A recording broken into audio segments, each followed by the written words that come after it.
Hi, I'm Rob, also known as Bertus, and I am from Rotterdam. I'm one of the owners of Schorem, the old school barber academy, and Ruzo Pomade.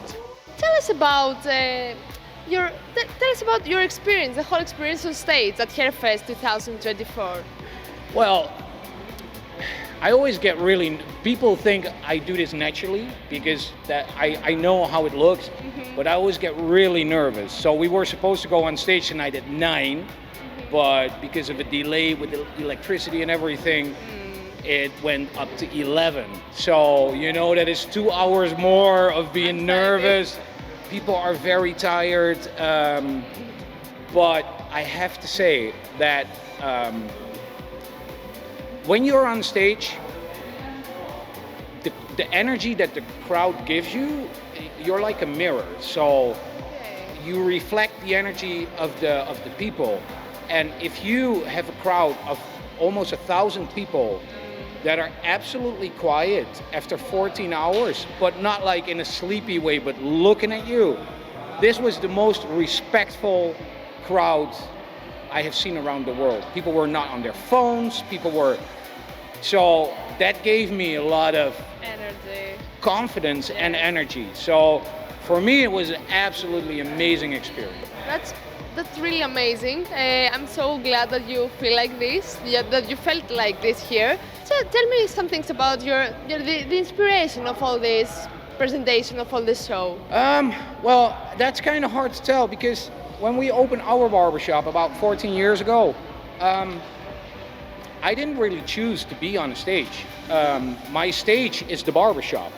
That's where I do my show every day, you know? I make fun, I make jokes, I try to make the whole experience one to never forget. For me, it was never just about the haircuts.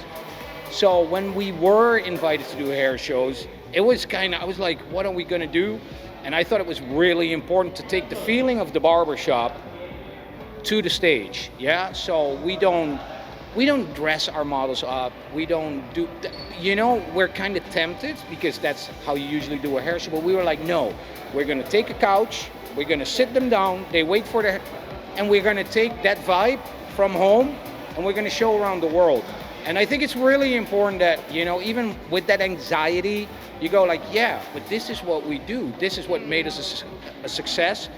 Sometimes I think, should we change? Should we bring like outfits? And then I'm like, no. This is us, you know, and this is how we're gonna do it. So yeah, and then we started out in Canada, and then that was like 10 years ago. There were no barber shows. It's hard to believe now, but the first time in Canada, we thought, well, people are crazy. This is only gonna happen once. But then, you know, we did our first world tour, and then we did our second world tour, and all of a sudden, you're around the world, and it's crazy, because whether you're in Japan, or Taiwan, or Australia, cultures are different, but a haircut makes everybody feel good around the world. It makes you feel good looking, it makes you feel clean, and sometimes, maybe when you're lonely, man, this is a place where you meet people, you know what I mean? Okay, maybe on the couch. On the couch, yeah, but you'd be amazed how easy it is to talk in an environment like the barber shop. When we opened our shop, we kind of wanted to bring back the art of having a conversation with a total stranger. Okay. Because nowadays, people are on their phones or laptops. Look in the train.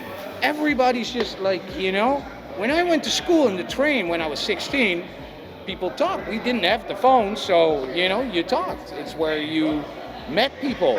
I think that's really important in a barbershop because being in that shop, and especially with a good team, you make it very easy to communicate and you make it very easy for people to make friends with people they don't know. Because you're all there for the same thing. This is a pretty interesting perspective. Thank you so much. Now, give us a message to all the people that couldn't be here for hairdressing news. What would be that message? Man, I actually use this quote on stage. Okay. It's one of my favorites. Well, you know what? I'm going to give you two. So the first one is, everything you invest in yourself always pays interest. Always. You don't see it directly, but all the energy that you put into something today will pay off later in life. Whether it's education, whether you're learning stuff, you don't know when it comes in handy. So that is one. And the other one is very important in hairdressing and barbering. Learn the rules like a pro so you can break them as an artist. And that's not mine, that's Pablo Picasso, but that is one I live by. Yeah? Be professional, learn the right way, and then let go of everything you learn and develop your own style. Okay, thank you so much. That was pretty interesting. Thank you so much.